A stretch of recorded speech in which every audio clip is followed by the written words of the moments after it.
Boa noite, bom dia, boa tarde, dependendo do momento que você está vendo, está assistindo esse nosso programa. É bom estar com vocês novamente. Eu sou o reverendo Marcos Barros, como está aqui, para vocês verem, e este é o nosso programa Diálogos com Amor, da comunidade de Bremen, dentro dos programas Encontro com quem estamos juntos.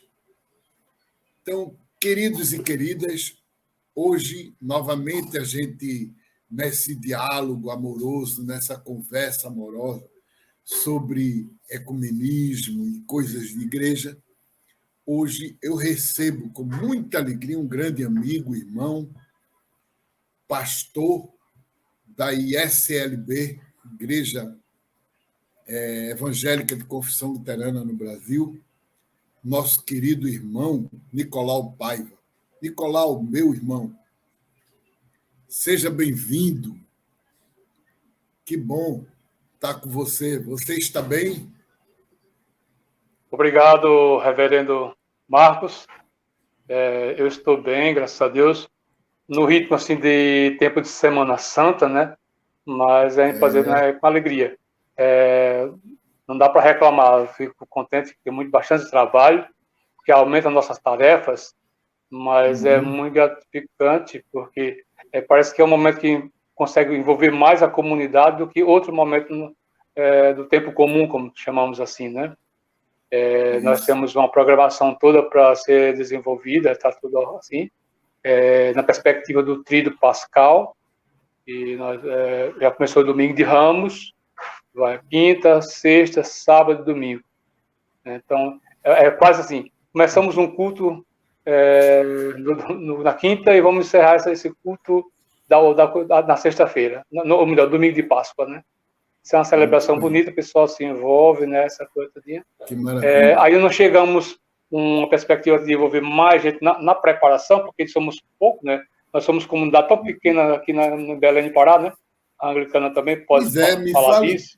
Me fale de você e quem é você e a sua comunidade. Fale mais sobre isso.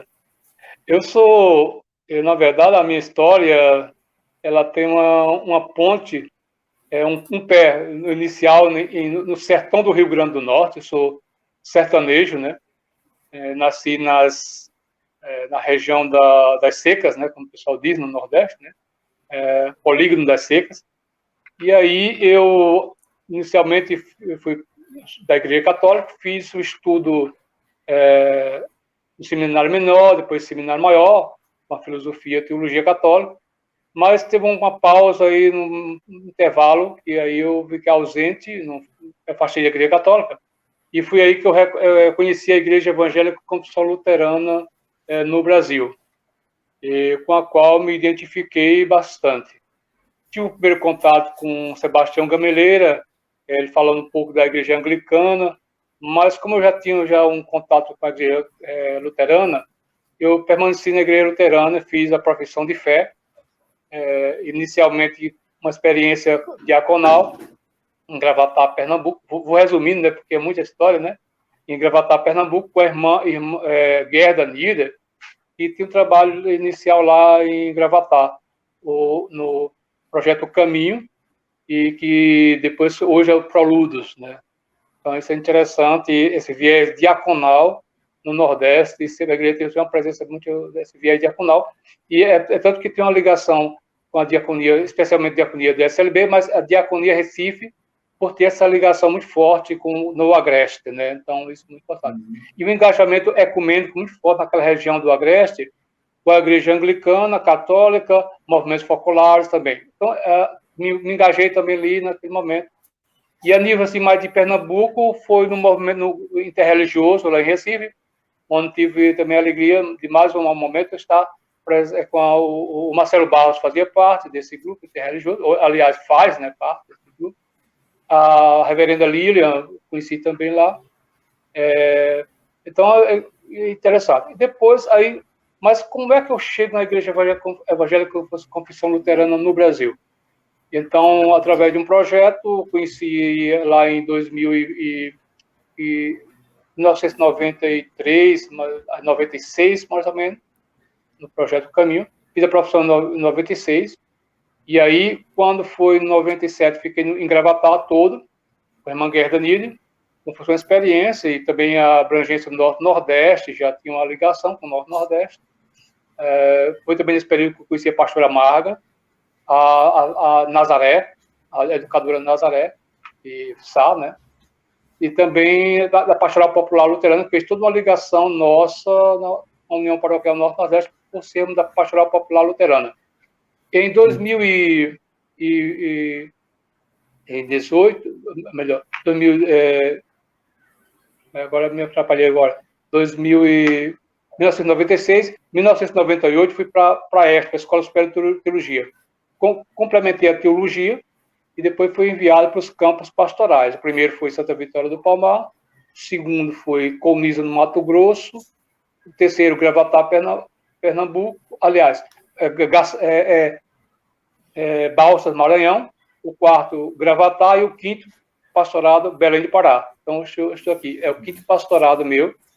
Eu nunca imaginava que vinha para trabalhar em Belém do Pará, porque tinha uma história que aqui tem só intelectuais, e eu sou uma pessoa muito simples, né, do povão, né? Só sou pastor. Só isso, não tem mais outra função do pastor.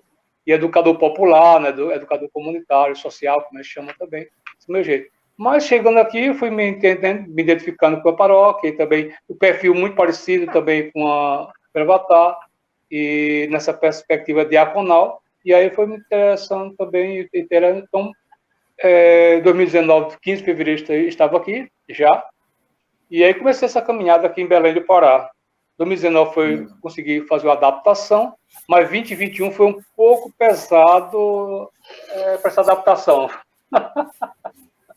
Então, e aí aqui eu conheci o CAIC, né, o Conselho Amazônico de Igrejas Cristãs, foi muito bom o engajamento, e isso, o engajamento muito importante, e um pouco no interreligioso, onde tem essa ligação com o ecumenismo, com as celebrações, o Emaús, né, essa ligação é muito importante, né, esses programas sociais também que perpassam o ecumenismo aqui em Belém do Pará.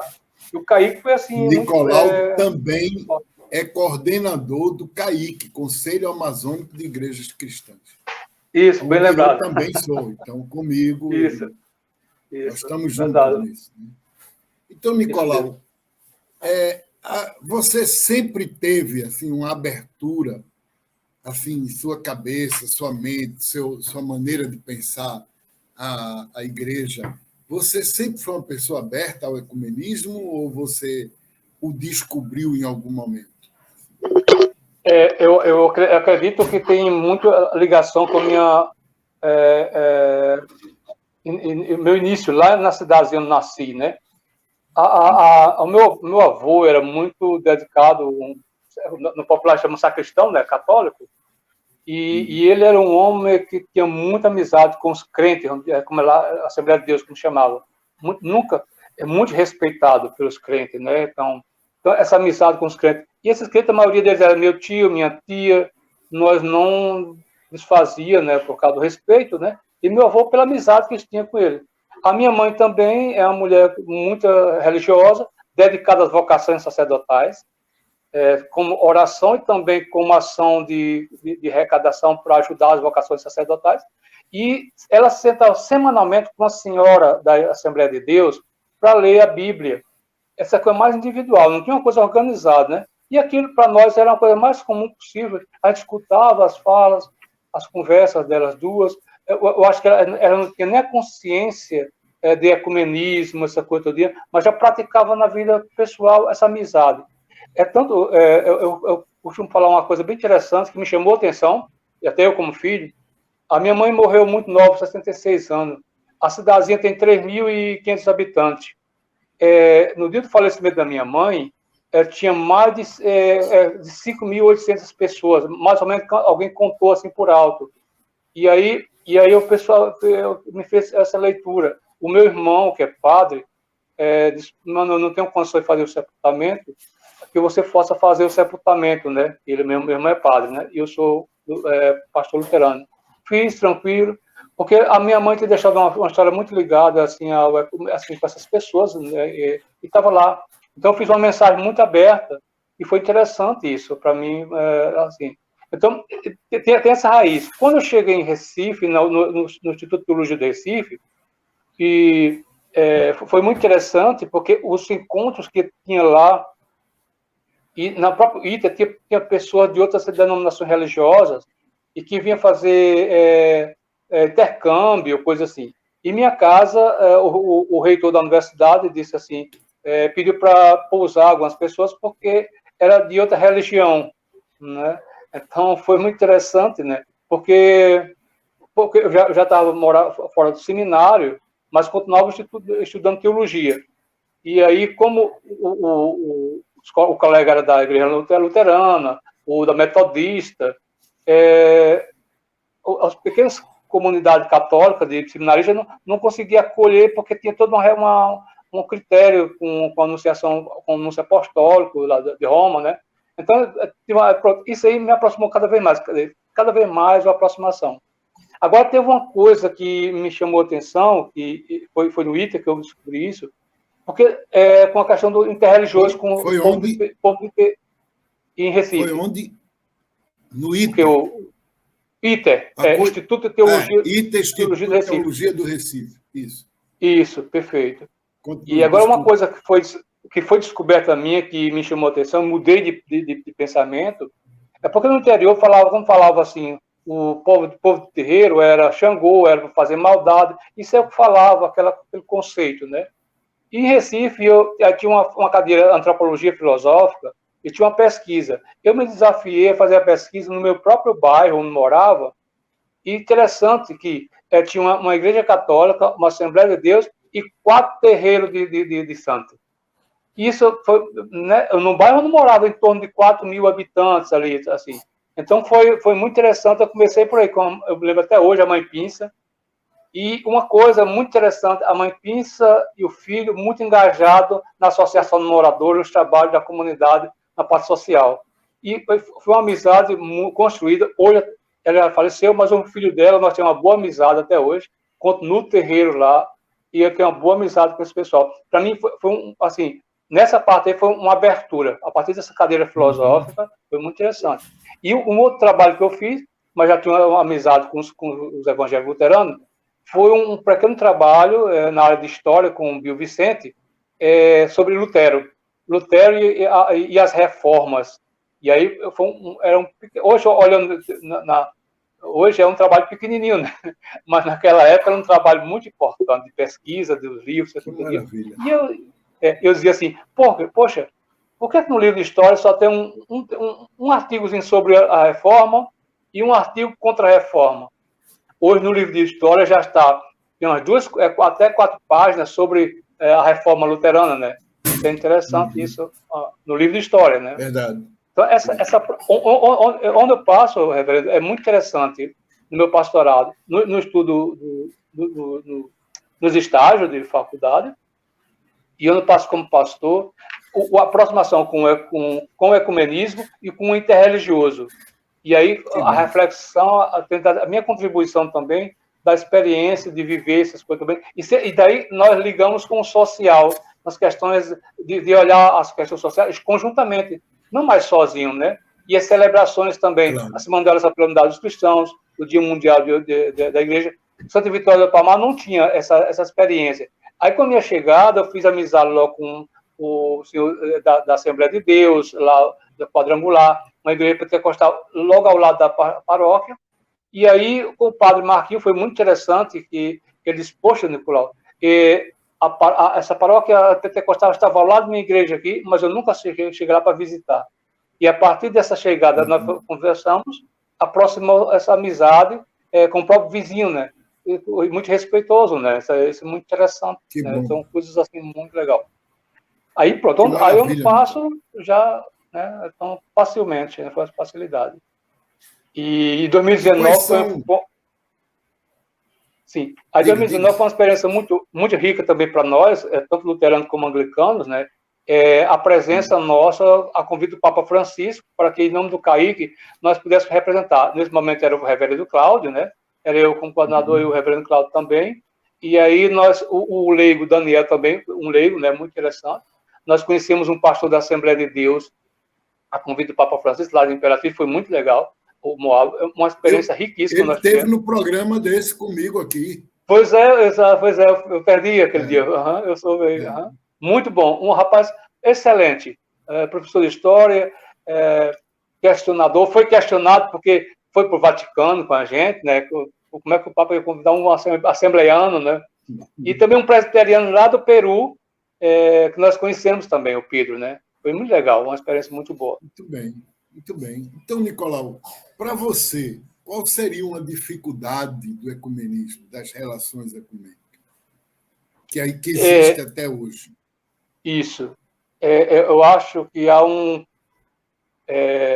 exercício, precisamos cada vez mais. Eu lembro disso, eu falei isso na Escola de Teologia, ainda com o Movimento Ecumênico de Estudantes de Teologia. Nós, luteranos e anglicanos, nós tínhamos muito mais à frente do trabalho lá com o Seminário Anglicano de Porto Alegre, e nós da Este, né? E com o seminário na cidade vizinha lá também, da Diocese Católica, e com a STEF também. E criamos esse contato. E uma palavra que a gente diz assim, o ecumenismo não está feito, nós precisamos ir. E aí o Ivo fazia uma brincadeira muito legal, dizia assim, se não for nós quem leve, quem vai ser? E se não for hoje para começar, quando vai ser? Ele fazia essa brincadeira das palavras, o jogo das palavras, mas bem interessante. Onde nós formos, nós temos que ir buscar e alcançar, e vai quebrando esse preconceito. Uma das coisas, por exemplo, que eu fiz com a Este, com o São Leopoldo, foi, ajudado com o pastor professor Ney Bobson, foi nós irmos descer o morro e nas festas de candomblé que tinha ali em torno do Morro do Espelho, né? Então, nós precisamos quebrar esse medo, esse desconhecido, né? Então, eu sou muito afoito no sentido assim, tem algo desconhecido? Bom, eu quero saber para conhecer, né? Isso também foi até por lado, foi uma experiência muito interessante em Recife, quando eu trabalhei no curso de Educação Popular. Eu não sabia como lidar com as pessoas deficientes visuais. E o Reinaldo lá foi muito importante para mim. Eu tive a abertura com ele de perguntar. Reinaldo, eu tenho uma dificuldade de me relacionar com as pessoas deficientes visuais. Como é que é isso? Porque a perspectiva que eu entendo é ver como coitadinho. Mas não é isso que também na minha cabeça passa. E foi muito uma reflexão desse. É isso mesmo, Nicolau. Nós não precisamos de ser coitadinhos. Nós temos uma sensibilidade de percepção de todo o espaço que nós estamos. Então, é o companheirismo, trabalhar isso, tem que quebrar esses preconceitos que nós temos, né? Que, em um certo momento, foi escondido dentro das famílias, né? Como também foi escondido as pessoas autistas, de síndrome de Down, eram escondidas essas pessoas. E no momento que ela começa a andar na rua, ela começa a ser vista, ser incluída nos espaços, né? Então a partir disso aí, dessa vivência com o Reinaldo, ele disse, poxa, eu tenho que quebrar esse espaço. Se eu não pergunto, se eu não vou, não ser um pouco afoito, eu nunca vou aprender, vou ficar com preconceito na minha cabeça, ou tenho uma vontade de descobrir e não sei como lidar, né? E aqui a paróquia também teve uma experiência bem interessante recentemente. Eu disse, nós, a comunidade, perdemos uma jovem por não acolhermos bem, porque ela é surda-muda. Eu sabendo que ela era surda-muda, eu falava de frente para ela. Estava fazendo a pregação, mas sempre cuidava olhando para ela e falando. E algumas pessoas perguntaram por que eu olhava muito para ela. Eu expliquei. Ela tem a leitura labial e ela entendia minhas pregações. Mas ela não se sentiu acolhida pela paróquia. Nós vamos confessar nosso pecado, né? E o que acontece? As amigas dela, os amigos da mesma idade, jovem, tem uma igreja batista aí que faz um curso só para surdo-mudo. Eles entendem, eles estão indo participar lá. O que nós vamos poder fazer? né? Então, nós temos muito para caminhar, ainda muito para aprender e para caminhar com o nosso povo. Então, Nicolau, hoje é quinta-feira santa. Nessa quinta-feira, o que é que vocês celebram? Como é para vocês, da Luterana, celebrar o Tríduo Pascal? Existe o Tríduo? Como é isso? E qual é a perspectiva dessas celebrações? É um momento muito forte para nós da comunidade luterana, o momento da quinta-feira, especialmente, que é o culto da ceia, né? Mas, assim, o tema é o lava-pés. Eu vou ter a programação assim, né? O tema central vai ser o lava-pés, o ser humano, o Pedro que tem a cabeça dura, nós somos nós a cabeça dura, nós precisamos fazer essa confissão, essa reflexão sobre isso também. Então, o lava-pés e a motivação da comunidade para lavar os pés, convidar alguém para lavar os pés dele, né? Então, fazer esse gesto simbólico, como Jesus fez com Pedro, e aquela reflexão que Pedro não queria lavar seus pés, e aí Jesus disse, se eu não lavo os seus pés, se eu não sou digno de lavar os seus pés, também você não é digno também de participar do meu reino. Então, aí Pedro disse, então me lava todo, me banha todo, né? Então, nesse sentido, assim, nós não somos, são pessoas que precisamos ser banhados todos os dias. Então, e a ceia do Senhor é muito importante também, lembrar essa memória de Jesus, que quando reúne os apóstolos, acreditamos que não estava só os apóstolos, mas estava mais gente. Mas como, biblicamente, era um grupo pequeno, menor, sempre a ceia, né? Acreditamos também que não tinha uma multidão, tinha um grupo, né, meio seleto, mas que a ceia para aquelas pessoas é muito significativa. Então, é o espírito da verdade, da Semana Santa, da introspecção, já vem na quaresma toda, esse momento de preparação, de penitência, também de olhar também. Então, assim, é muito interessante. E aí, ela conclui no domingo de manhãzinha, porque na sexta-feira ele faz o desnudamento do altar, trazendo o tema das dores do mundo, né? Nós queremos trazer na sexta-feira as dores do mundo. E no sábado nós queremos falar sobre o jejum. E porque tem uma pergunta, e os luteranos fazem jejum? Então, qual o significado do jejum para nós, primeiro por influência da pastoral popular luterana, né? Então, também querendo falar um pouco sobre isso. O tema vai ser sobre o jejum, né? Então, isso é interessante. E domingo de Páscoa, especialmente a ressurreição. A cruz, para a gente lembrar, né? Jesus crucificado, mas a nossa história não para na cruz, ela vai adiante, a ressurreição. Então, por isso, esse conjunto da doutrina pascal, né? Então, é muito importante. Aí faz o que é possível, do imprescindível, né? Mas tem comunidade que é grande, que dá para preparar antes, fazer todo esse ritual. Tem comunidade que chega até fazer na quinta-feira, fazer a ceia judaica, a experiência da ceia judaica, como era a ceia judaica. As ervas amargas, o óleo que era usado, né? É uma experiência muito bonita, né? Assim, que faz a gente mergulhar no sentido da nossa vida, do nosso arrepender e também do nosso agradecer e o perdão, né? Tem um significado muito forte nesse aí. Agora, então, muito...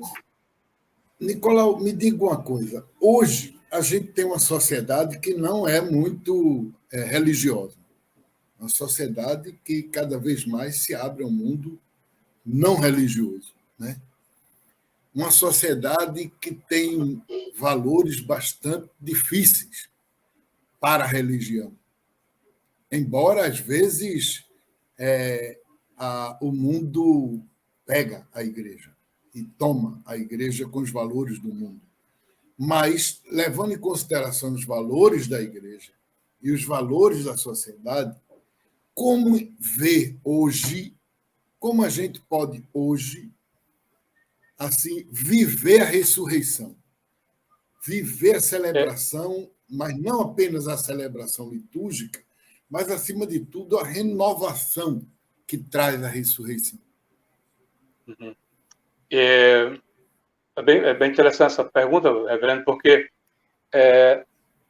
trabalhar a celebração sim, é muito importante, mas essa celebração é no sentido do envio, que ela não para aqui. Aquilo que Lutero dizia, chamava a atenção, nós somos para o mundo, atuar no mundo. Então, se nosso gesto, é por isso que eu costumo usar muito a palavra oração, porque só orar e só agir, ela não fica completa, né? Então, só agir fica cai no vazio, e só orar fica meio uma alienação, parece que é uma religião muito pessoal, eu, Deus, eu, como fosse uma coisa egoísta, como fosse um Deus egoísta, não um Deus solidário, né? Então, o braço estendido de Deus precisa do nosso braço estendido para as pessoas. Nesse braço estendido, nós alcançamos pessoas de vários credos, jeitos diferentes, até pessoas que não têm participação em nenhuma espiritualidade, mas o humano, ele precisa estar bem presente para nós também ser esse braço estendido, como Jesus foi com o cego, com as mulheres, com os homens, do acolhimento, né? Então, o acolhimento, a palavra acolher, enviar para o mundo também, acolher é o gesto concreto hoje das ações nossas que podemos estar. Se essa oração, se esse orar não tiver uma fé, né, movida por uma fé de gesto concreto, de braço estendido ao outro, precisa ser questionar esse orar. Então, precisa ser questionado esse ser cristão, porque a teologia da graça, ela é uma teologia que ela não se reprime na lei. A lei, ela só aponta o pecado, ela não salva. Ela mostra o pecado, mas nós não podemos perder de vista o pecador, a pecadora. A graça, ela alcança, a gente abraça do jeito que a gente é, e a gente, no acolhimento, a gente ser solidário com o próximo. Aí vem o aspecto aí pastoral, diaconal e catequético. Num gesto só, todos os aspectos vão aparecendo, né? E missionário também, porque a pessoa se sente tocada, ela é valorizada, ela volta a viver, a chegar na comunidade. Poxa, eu fui tão bem acolhido, eu me sinto acolhido nessa comunidade, eu quero também fazer parte e ser parte nessa comunidade. Então, tem um papel muito importante nosso, como comunidades cristãs, o acolhimento e fazer dessa celebração cada vez mais ela ser criativa, celebrativa, onde as pessoas se sentem animadas para voltar para o mundo, para a rua, né, para o trabalho, para o dia a dia, de forma mais encorajada, né? Poxa, sentir é muito bom esse sentimento de se sentir acolhido. E também quando a gente faz a reflexão que Cristo não parou na cruz, Jesus não parou na cruz.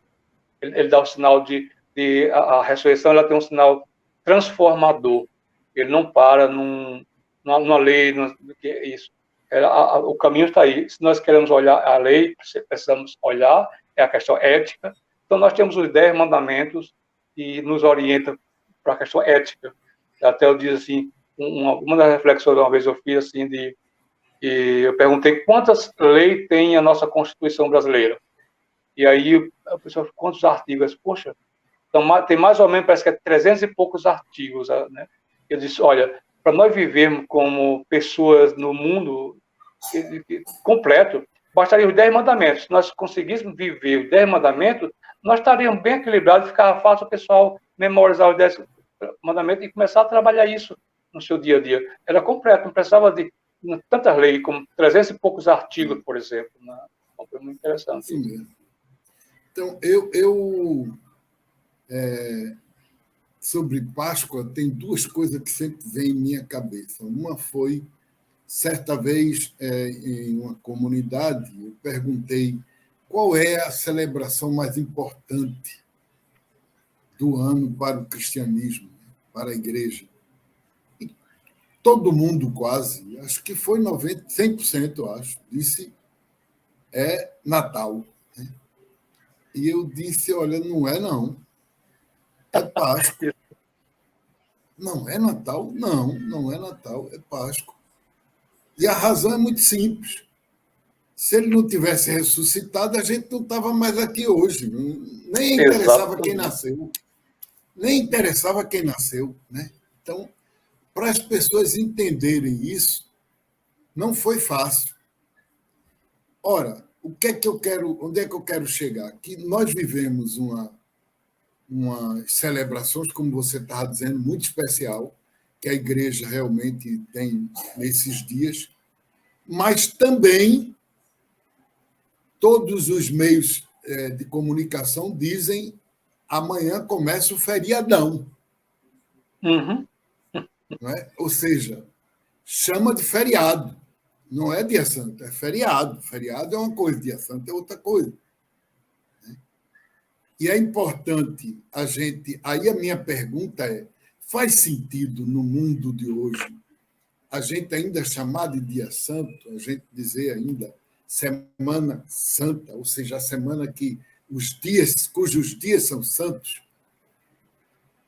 E aí, por quê? Porque muita gente vai aproveitar o feriadão, vai viajar, vai aproveitar o feriadão. Né? Então, faz sentido usar essa linguagem ainda no mundo de hoje? Qual é o sentido? Uhum.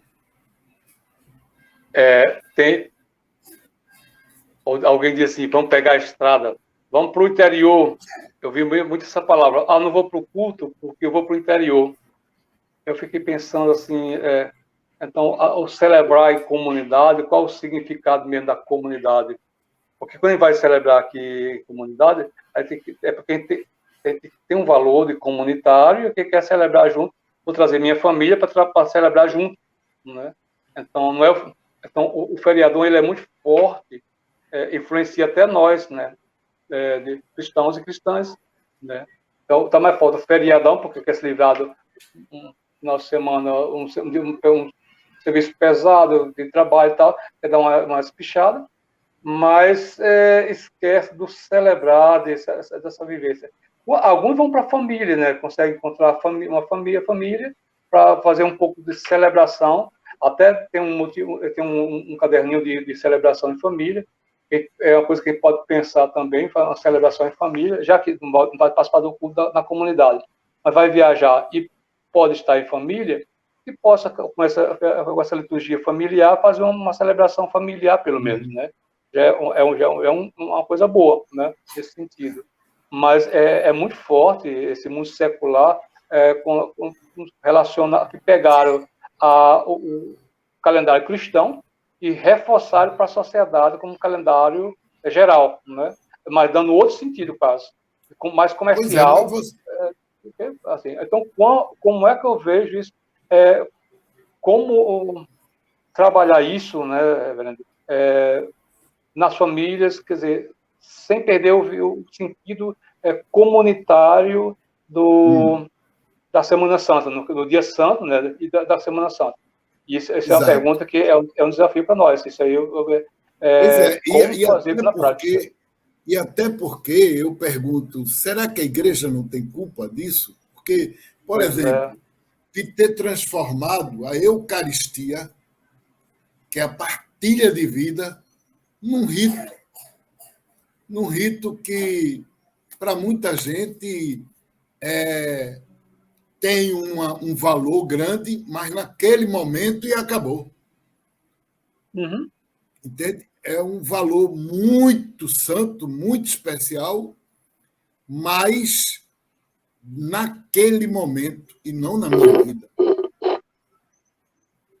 Então, a Eucaristia perdeu, às vezes, na igreja, a função, o papel, o sentido de vida partilhada, de refeição. Vira uma coisa, a gente chama de ceia do Senhor, mas às vezes vira apenas um rito, porque está longe de ser uma ceia. Né? Está bem longe de ser uma ceia. É verdade. Até anotei aqui para o menor esse aspecto bem interessante para levar para a reflexão nossa, no nosso dia, muito interessante. Eu anotei aqui para essa reflexão, até nós chamar a atenção para nós mesmos, né? Poxa, o pecado nós como igreja também, porque de não provocar isso, para que as pessoas caiam na mente e a pergunta sobre simplesmente um rito. Vou porque é tanto que os cultos com Santa Ceia dá mais gente do que os cultos normal. Então não entenderam ainda a Santa Ceia, não entenderam também porque ela sem a palavra não existe Santa Ceia, né? Então, bem interessante essa reflexão, é muito importante. Mas é muito concreta, porque eu me lembro de uma vez numa igreja, numa comunidade minha, em que alguém deu a ideia da gente celebrar a Páscoa realmente com um jantar de Páscoa. E aí eu quis fazer esse jantar na hora na celebração e na hora da Eucaristia. A gente fazer como a Eucaristia. E alguém disse, não, mas vai ter vinho e pão, né, para todo mundo? Ou seja, aí começou a questionar a questão de que quebra o rito. E eu disse, então o rito é mais importante do que a comunhão, do que a Santa Ceia em si.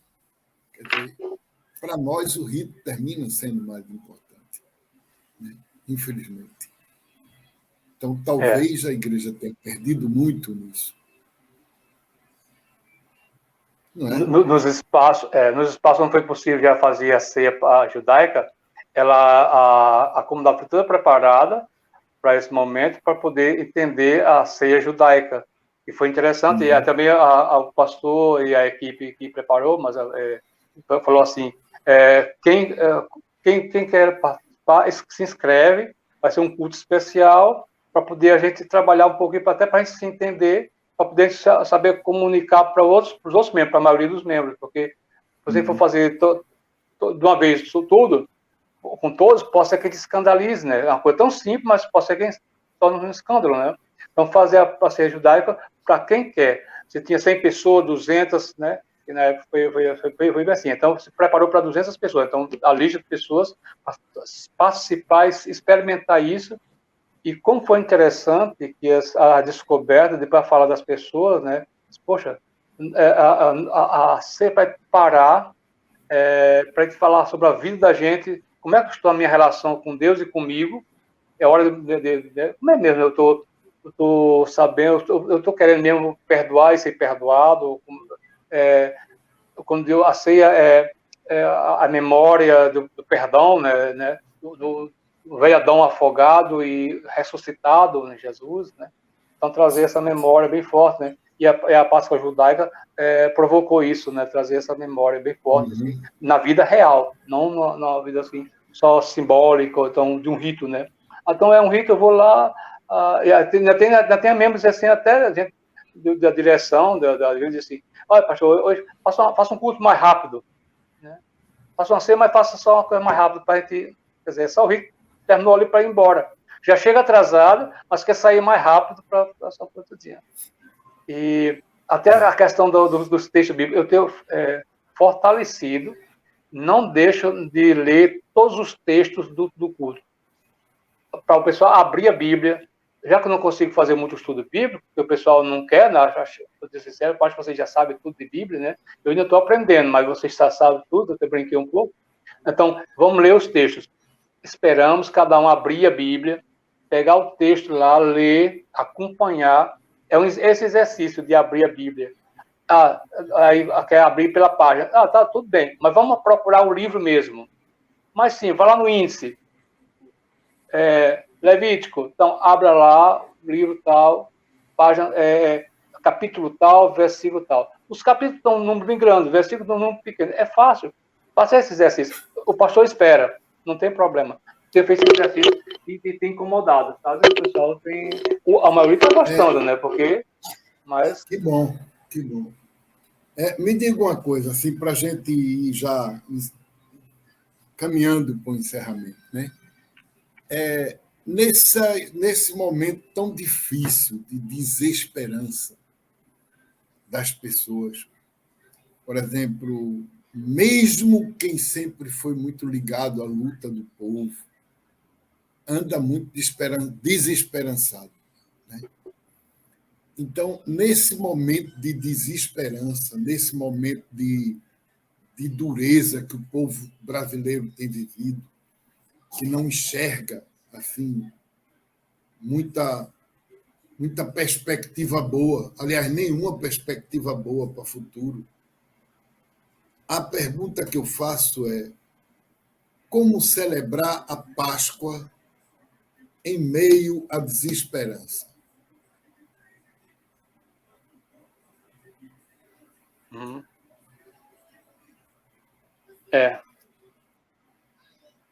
A questão da fé, como fortalecer, alimentar a questão da espiritualidade, a questão da fé. E nós temos tido problemas com pessoas com a questão da depressão, por conta dessas situações todinha, né? E aí é bem interessante, e eu tenho acompanhado, e eu tenho visto assim, começa por mim, reverendo. Se eu não tiver uma vida, não fortalecer a minha vida de oração diariamente, eu mesmo não darei conta. Me dei conta que eu não darei conta se não tiver uma vida de oração. Vi muitos momentos a lembrança de Dom Helder Câmara na minha vida, da irmã Gerda Nieder, porque essas pessoas foram sempre pessoas de oração. E eu havia imaginado como é que eles conseguiram tanta força para fazer todas aquelas coisas todas, né? Não perder uma palavra, né? Então, voltei bem forte a vida de oração. Tem sido um tema muito comentado entre eu e meu irmão padre sobre isso, porque o pessoal está assim, chega desesperançado, puramente vai só por rito, mas quando é para ouvir essa mensagem e um gesto concreto de atitude nossa, de trazer para a pessoa, de acolher, as pessoas estão correndo, acontece na corrida permanente, desesperada, sem saber para onde vai. Né? Assim. E como eu dizia assim, olha, gente, o momento de parada, de introspecção, de rever sua vida, dizer assim, olha, tem para a igreja, o seu espaço, eu não tenho trazido em nenhum momento dores do presbitério, da paróquia administrativa, para o celebrar na igreja. E foi uma acertada minha muito grande desde 2019. Esses assuntos aqui mais pesados, a gente vai conversar lá no grupo do presbitério, lá no grupo da diretoria. E aqui vamos celebrar, vamos falar da vida da gente, vamos falar a coisa bem existencial. Né? E tem sido as nossas pregações aqui, tem sido uma roda de conversa sempre, e o pessoal tem gostado. Como o pessoal gosta, eu me adaptei, e para poder, como se fosse sair daqui aliviado, eu consegui falar, eu não só ouvi, há uma necessidade aqui do pessoal de falar, de verbalizar, e aí estou valorizando bastante isso, né, para poder o pessoal sair bem do culto, né? Lá no Sul, eu ia dizer que o pastor era meio preguiçoso, não fez a pregação, não preparou a pregação, né? Mas teria que o pastor falar que as ovelhas vêm só se alimentar e vai embora, né?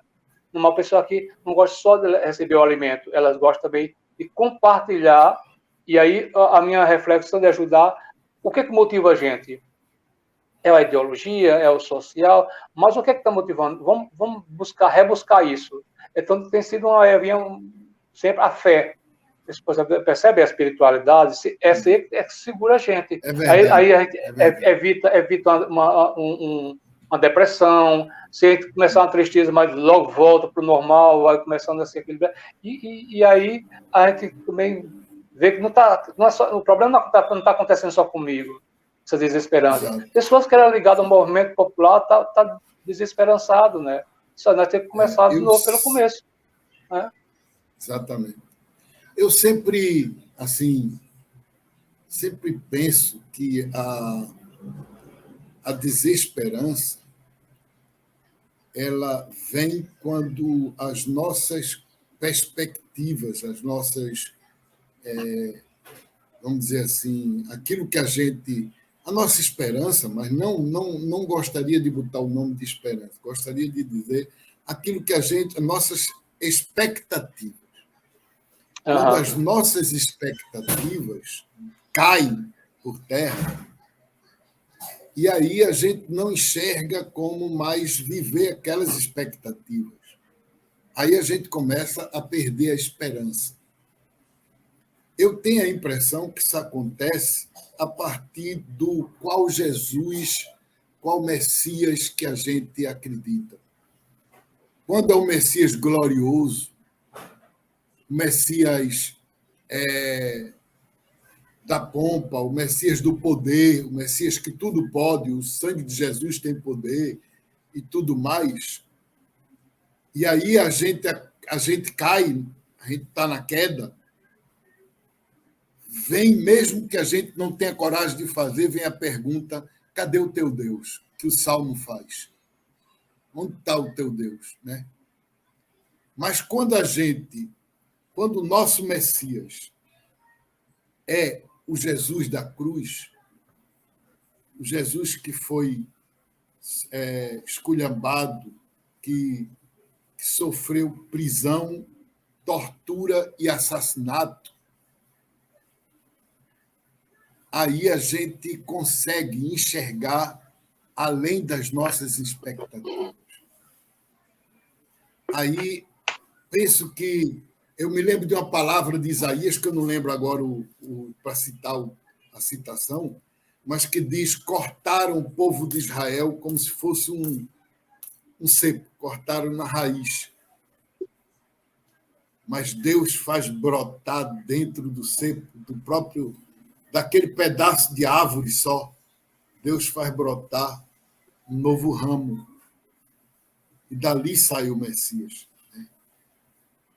Eu acho que a Páscoa é a força da esperança que gera aonde não tem nenhuma esperança, que aparece aonde não tem nenhuma esperança, e que só somos capazes de enxergar pela fé.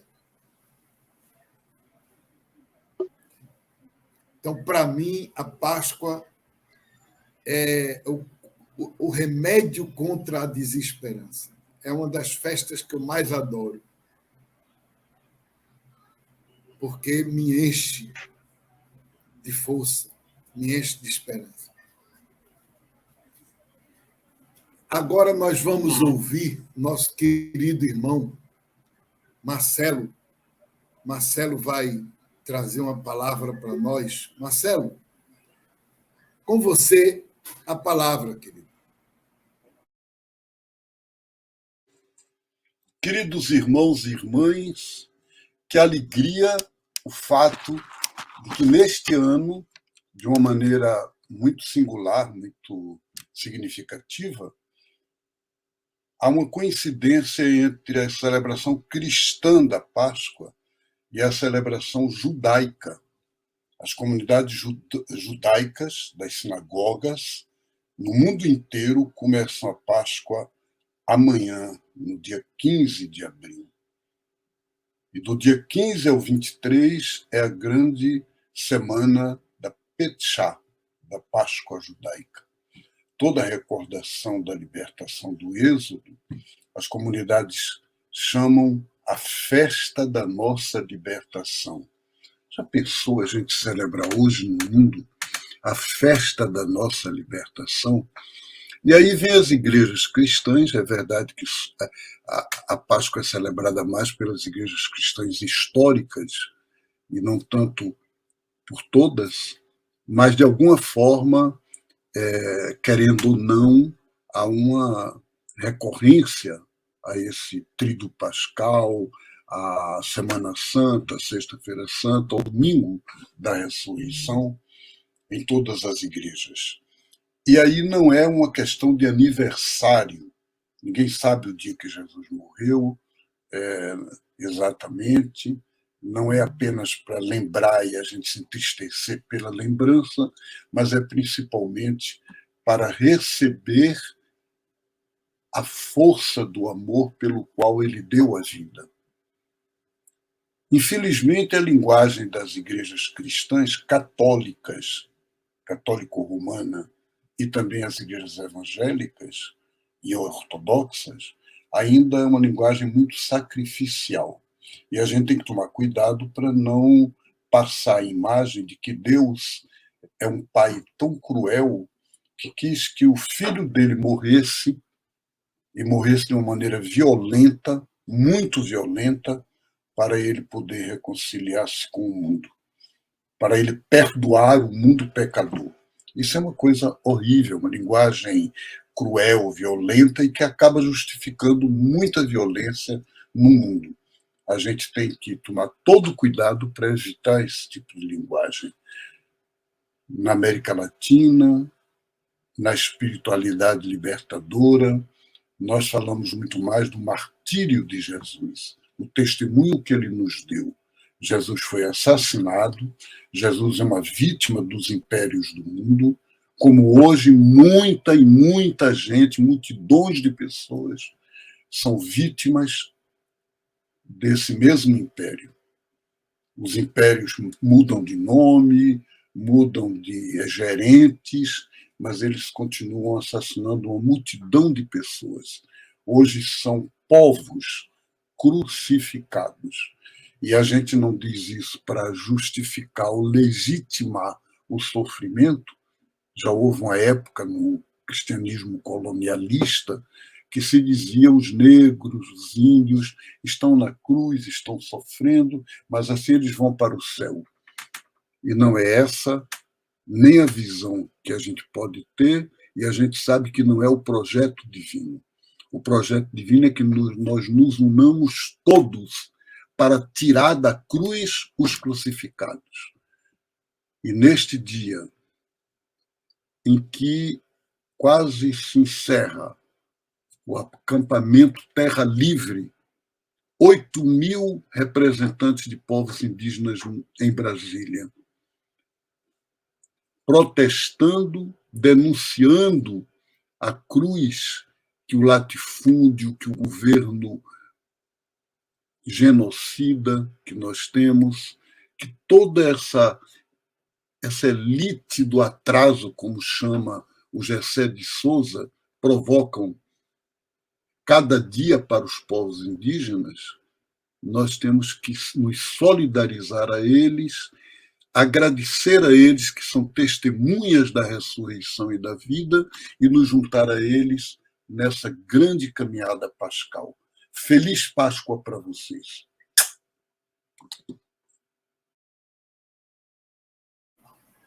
Então, depois de escutar Marcelo, Nicolau, faça suas considerações finais e seus agradecimentos. Tá ótimo. Faça seus agradecimentos. Agora?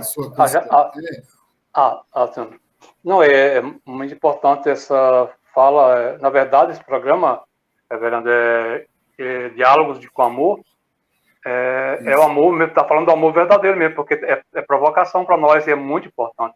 Essa provocação, esses desafios, para poder a gente se dar conta desse momento, e que esse momento de Quaresma e Páscoa é para ser isso, para se olhar mesmo na raiz, se avaliar, se autoavaliar, ver perspectiva, sonho, como alimentar a esperança, a nossa, e também, eu agora estou bem claro, assim, me incluir também nesse povo também que está desesperançado, mas onde é que a gente consegue ver a luz no fundo do túnel, né? Conseguir chegar a essa luzinha da esperança.